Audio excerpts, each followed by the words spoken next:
और अब खबर महाराष्ट्र की, जहां पर एक विधायक और एक पूर्व सांसद के बीच सड़क छाप सियासत हो रही है। आप पूछेंगे कैसे, तो इसका जवाब यह है कि दोनों ने फिल्मी डायलॉग मारकर एक दूसरे को चैलेंज किया।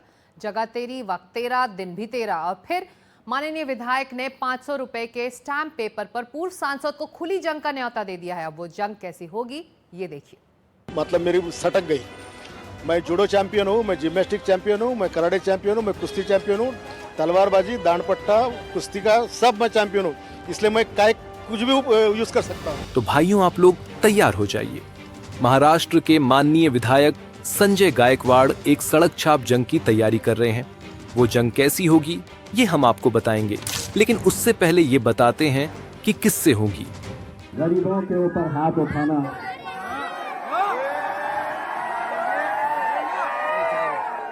किसी कमजोर के ऊपर, किसी मजबूर, किसी गरीब के ऊपर हाथ उठाना मर्दानगी नहीं होती है।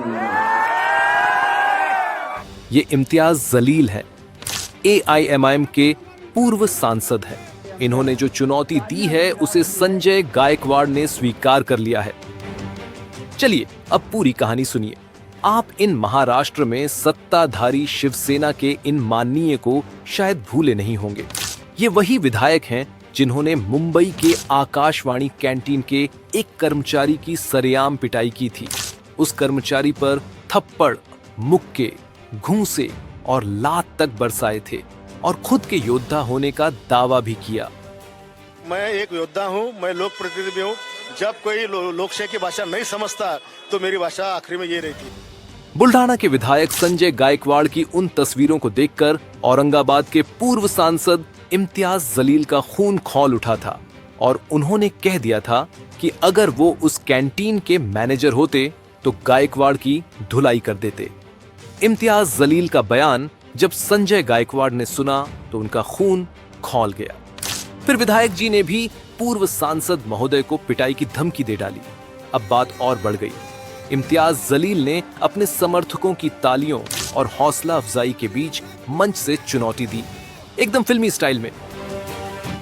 मैं एक पैगाम उन तमाम नेताओं को देना चाहता हूं जो आज इस अकड़ के अंदर है कि हमारा कोई कुछ बिगाड़ नहीं सकता है, हम किसी के ऊपर भी हाथ उठा सकते हैं। अगर गलती से भी अपने जहन में ये बात चल रही है कि इम्तियाज जलील के ऊपर भी हम हाथ उठा सकते हैं,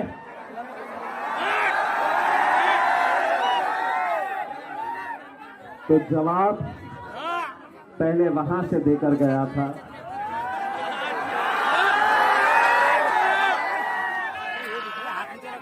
जगह तेरी, दिन तेरा।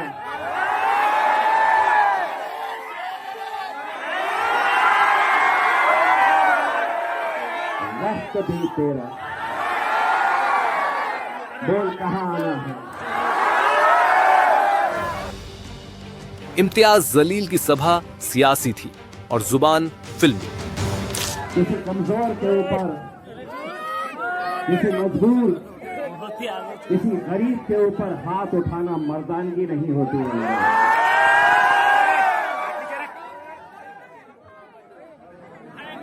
पूना में गैंग ऑपरेट करती थी। रात के अंधेरे में ये चड्डी और बनियान पहन के घूमते थे। रात के अंधेरे में मुंह पे कपड़ा लगाकर, हाथ में हथियार लेकर ये गैंग लोगों को लूटने का काम करती थी। अब हुआ ये है कि चड्डी बनियान तो रह गई है, अब ये मुंह पे कपड़ा नहीं लगाते हैं। ये दिन दहाड़े विधानसभा के अंदर अपनी गुंडागर्दी दिखाते हैं। इम्तियाज जलील का चैलेंज फिर संजय गायकवाड़ तक पहुंचा। अब की बार उन्होंने पूरी तैयारी की। 500 रुपए के स्टाम्प पेपर पर हलफनामा तैयार करवाया और पूर्व सांसद महोदय को भेज दिया। शिवसेना के विधायक ने स्टाम्प पेपर पर जो लिखा उसे जानकर आप हैरान रह जाएंगे। जलील और मैं लड़ेंगे, इसमें किसी भी पत्थर या दूसरे हथियार का इस्तेमाल नहीं किया जाएगा। हमारी लड़ाई में कोई तीसरा पक्ष नहीं आएगा। अगर इस लड़ाई में कुछ भी अच्छा या बुरा हुआ तो उसकी जिम्मेदारी हम दोनों की होगी। तो एक मला अपॉइंट करून दे पोलीस महासंघ नावाने की आमच्या दोघांच्या वादामध्ये आमचं दोघांचं काही बरोबर झालं तर आम्ही याला दोघे स्वतः जबाबदार राहू आणि ना तुझं संभाजीनगर ना माझं बुलढाणा, तुला मी पत्र पाठवतो, तुला लेखी कळवतो, त्याप्रमाणे तो अपॉइंट करून दे आणि मग आपण भेटूया आझाद मैदानावर। कोणात किती दम आहे, काय फैसला व्हायचा तो पोलिसाच्या साक्षीने होईल। दोघांच्या मध्ये तिसरा कोणीच येणार नाही। संजय गायकवाड़ ने अपनी ओर से जगह तय कर दी है, मुंबई का आजाद मैदान। तो आप सब तैयार हो जाइए। तारीख और वक्त फाइनल होते ही आपको एक विधायक और एक पूर्व सांसद के बीच जंग देखने को मिलेगी। हो सकता है कि वो जंग कुश्ती हो या फिर जूडो या कराटे का दांव। मुंबई से पूजा भारद्वाज के साथ एनडीटीवी इंडिया की रिपोर्ट। तो संजय गायकवाड़ ने तो जगह तय कर दी है, तो क्या इम्तियाज जलील जाएंगे? चलिए जानते हैं उन्हीं से। इम्तियाज जलील से बात की है एनडीटीवी ने। संजय गायकवाड़ जो शिवसेना के एमएलए है, वो अब मारपीट की बात कर रहे हैं। लोगों को उम्मीद है विकास की। मेरे लिए ये मुद्दा ख़त्म हो चुका है। मेरी उम्मीद है, मेरी अपेक्षा ये है, मेरी एक्सपेक्टेशन ये है कि जनता ने जब किसी एक नेता को चुनकर भेजता है तो उससे उम्मीद ये लगाता है कि वो अपने चुनावी क्षेत्र के अंदर जाकर कुछ विकास का काम करेंगे करके। आज ये जो आंदोलन चल रहा है ये सब अपंग लोग हैं, किसान लोग हैं। हर रोज़ यहाँ पर किसान मर रहा है। इसमें देश के अंदर सबसे ज़्यादा आत्महत्या कहीं हो रही है तो किसानों की इस महाराष्ट्र के अंदर हो रही है। अपंग लोगों को 2-2 हज़ार रुपये दे रहे हैं और कह रहे हैं कि ज़िंदगी गुजारो करके।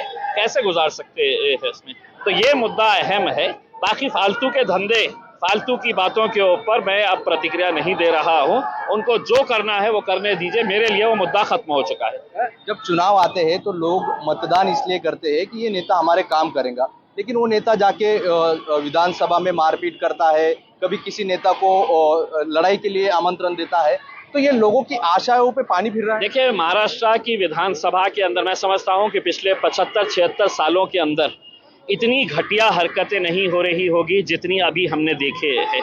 और घटिया हरकतों की जब मैं बात कर रहा हूँ कि विधानसभा के अंदर आमदार आपस में मारपीट कर रहे हैं। एक मंत्री वहां पर विधानसभा के अंदर on the floor of the house खड़े रहकर गाली दे रहा है, धमकी दे रहा है कि तू निकल बाहर, तुझे मैं देखता हूँ करके। दूसरे आमदार जिसको सिर्फ कैंटीन के अंदर खाने के लिए कुछ बराबर सा रस्सा नहीं मिला, तो वो वेटर को पकड़कर है तो बॉक्सिंग करके उसको गिरा देता है, मारपीट करता है। तो ये गुंडागिर्दी नहीं है तो फिर और क्या है, मुझे ये बताइए। ये बॉक्सिंग वाले जो एमएलए है उन्होंने आपको भी चुनौती दी है कि ये आजाद मैदान पे मिलते हैं और फिर वहां पे देखते हैं। देखिए साहब, मेरे लिए मुद्दा खत्म हो चुका है।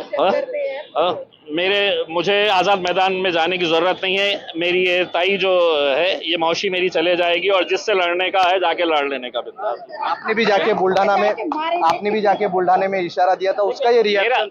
मेरी नाराज़गी इस बात के ऊपर है साहब कि उस वेटर के क्या कसूर था कि जहां पर आपको सिर्फ है तो रस्सा बराबर से नहीं मिला, तो आप उस वेटर को इस तरीके से, आज आपके पास पद है, आज आप एक आमदार बन गए हैं, तो आप किसी भी गरीब के ऊपर हाथ उठा सकते हैं। तो ये जो चल रहा है राज्य के अंदर, ये दुर्भाग्यवश है। लेकिन खैर, अब मुद्दा खत्म हो चुका है। मैं वहां पर जाकर आ चुका हूं। अब उन्हें जो करना है, जो बोलना है बोलने दीजिए। मेरे लिए मुद्दा खत्म है।